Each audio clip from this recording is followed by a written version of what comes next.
我们俩交往1年后就结婚了，结婚2年后我们又离婚了。我和他结婚之前，曾经经历过一段失败的婚姻。我和前夫还有一个儿子归我抚养，今年5岁了。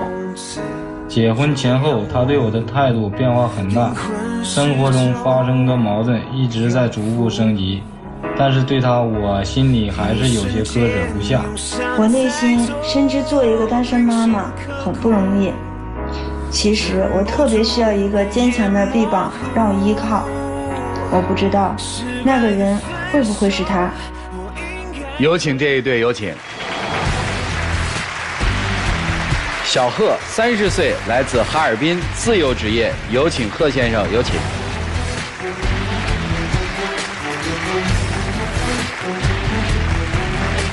小秦34岁，来自哈尔滨，公司职员，有请。欢迎2位哈。曾经是夫妻，对吧？啊，谁想复婚呢？我离婚多久了？想复婚啊？有1年了。你想复吗？考虑考虑。为什么离婚呢？啊？因为在婚姻里2年时间，就是大事小事很多。比如说，那年圣诞节的时候，我家孩子突然生病了，然后那个时候他还在南方工作。啊。然后给他打电话发短信呢，又没人接。啊。那也不能说耽误着，然后我和我妈就带孩子去医院了。等到第2天的中午的时候，他才来。你家孩子多大？那一年是4周岁。之前我是离过婚的。哦。离婚的时候孩子才7个月。哦，所以您说孩子生病是您自己的，就是跟前夫的孩子，就第1段婚姻的孩子，是跟贺先生没有血缘关系的，是这意思吧？啊。他后来就是到了第2天的中午时候来了。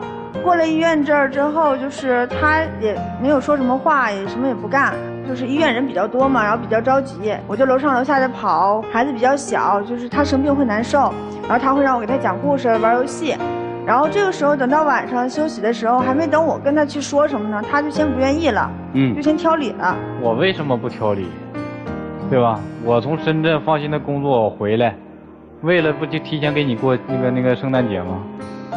到医院你搭理我了吗？4、5小时的飞机，因为在医院的时候，就是楼上的人比较多嘛，就是我不可能说是单独拿出点时间我再去陪你，对不对？那你话没有吗？我们没有那个时间呢。后来就是要过情人节的时候，他也是挑了我一堆的毛病。那天说是出去玩，然后出去玩的时候呢，路过商场，商场就是橱窗里边会有玩具嘛。然后孩子看到了，就是很想去看，那我不可能说是让孩子在哭哭闹闹的，然后我就去了。去了之后，就是他就是不勒我们了，就整个行程就是我也有我的想法，但是说是中间毕竟说，你的想法是带孩子去吗？当母亲。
然后他就是擅自就是说跟幼儿园联系，说是报了一个什么夜宿的活动，没有告诉我。然后我下班回到家里的时候，我看不到孩子，我就很着急。然后我就是问他，然后他就感觉他。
离婚嘛。我说跟你复婚，我希望你能跟我复婚。说说你对复婚的想法吧。我复婚，你在犹豫什么？生活习惯、孩子方面。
于老师，重组的婚姻它的难点就在于，就是说，这个孩子他必然不是真正亲生的，所以他还是有差别的。刚才男方也承认，这个差别就导致什么呢？女方会有一种感觉，你不允许也不让这孩子再受委屈，所以你额外会多对孩子呵护，是不是关爱？当你额外关注这个孩子的时候，那可能你就容易忽略了你的就是第二任前夫的感受，即使你们是一个。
来，莎娜老师，这女生她不是在找老公，她是在给她的儿子找一爹，这爹是谁都行。但是为什么你最合适呢？因为孩子第一个认的是你，她不想再让孩子的世界变得混乱了。当一个女人她成为了妈妈之后，她不由自主的，她本能的是会把自己的第一职能当成妈妈。我的人物角色第一位的永远是妈妈，这没有问题。她一定会对你造成忽视，但你的忽视感觉为什么这么强烈？你内心深处非常清楚，她那对你不是忽略，因为忽略是她在安抚完孩子情绪之后，她会回过头来给你一解释，可是她只做到了前面，而干脆对你连任何解释都没有。所以那就是完全的视而不见。你现在在找他求复合、求复婚，也只是因为你不想再让孩子的这世界变得更混乱。到底哪个是爸？已经有一生父都没有跟孩子说，这是继父。如果您再经历一段婚姻的话，再重新找一个，那个男的又要跟你的孩子重新再建立感情，这个未来的未知数，你觉得人生是太不可控的。对于孩子来说，你可能也会有更多的亏欠。但是我说您是一个自私的人，您永远只站在自己的角度去考虑别人的感受，那其实是你自己的感受。你说不告诉孩子这个生父，你凭什么决定那是他亲生的爸爸？因为他这么多年来，就是我前夫从来都没来过，是从来没来过，没有尽到做父亲的责任是他的问题，但是你有要告知孩子他亲生父亲是谁的义务。不管他尽没尽到一个做父亲的责任，这对孩子来说是不公平的。他要知道我从哪儿来呀。所以我说你对孩子是自私的，对他也是自私的。你只是需要他来履行作为孩子父亲的这个责任，而你完全不考虑他的感受。你在生活当中是强势的，所有的东西都要按照你的摆布来排。我把你排在这儿就排在这儿，我把孩子排在第一位就第一位，连解释都没有。所以我说，在我的这个角度，我看不到您对他的爱，我不再赞成你们在一起。已经是重组的家庭了，当这个重组家庭里面再没有爱的话，你觉得这段婚姻它存在的意义在哪里？你好好想想这个问题，谢谢。谢谢莎娜老师。徐总，我觉得女生现在心里只有一个人，这是孩子，他是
约会要恋爱要谈嘛，你才能了解他。你现在其实不太了解他，因为没有空间没有时间去顾及跟他的感受，对不对？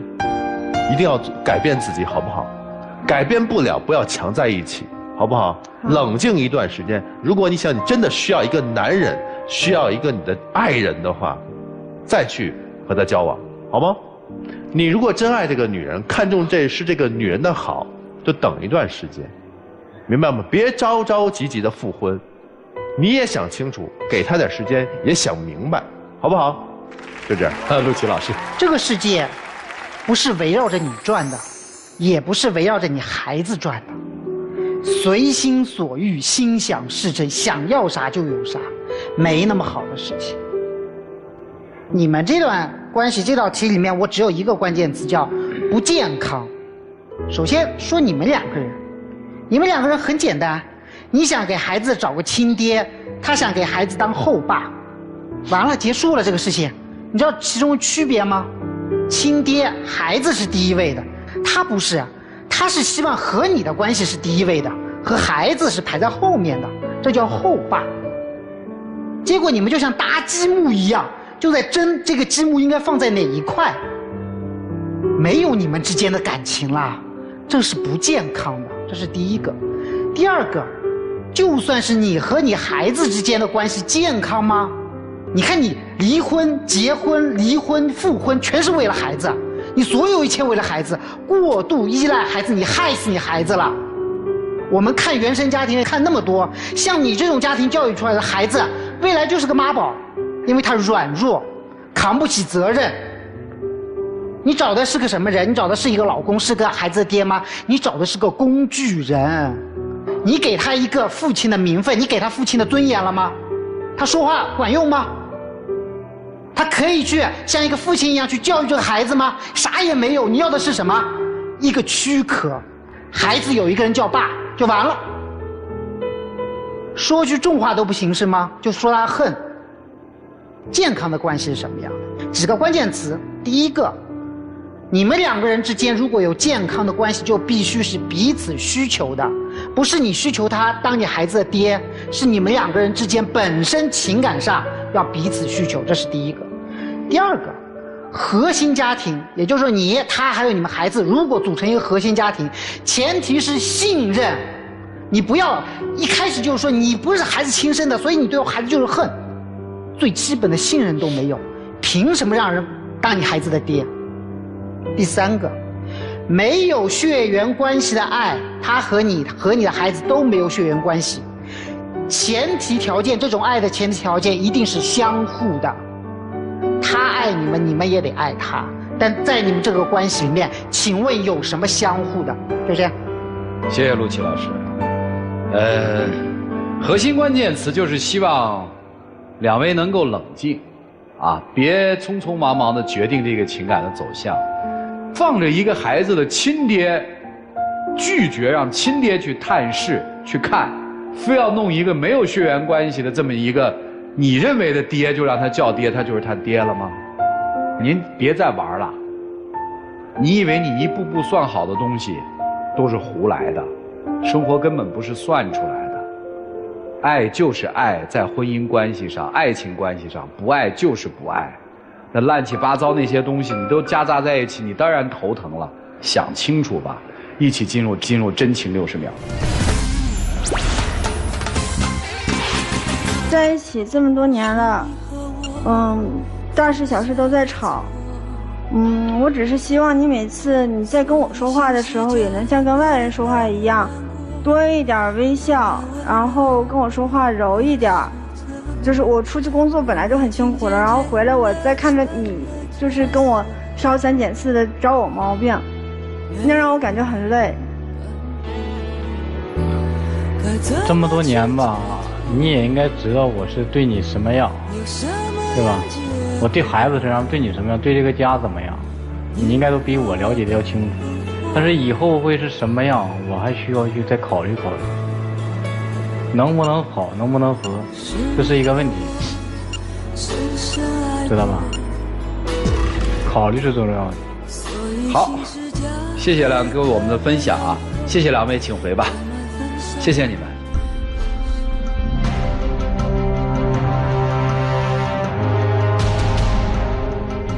好了，电视机前的观众朋友，我们节目组的唯一官方报名热线是0223606301，有情感困惑的观众可以来电，不收取任何的报名费。人家问您收费的，都是诈骗。来吧，看看这对曾经的夫妻作何选择，请开门。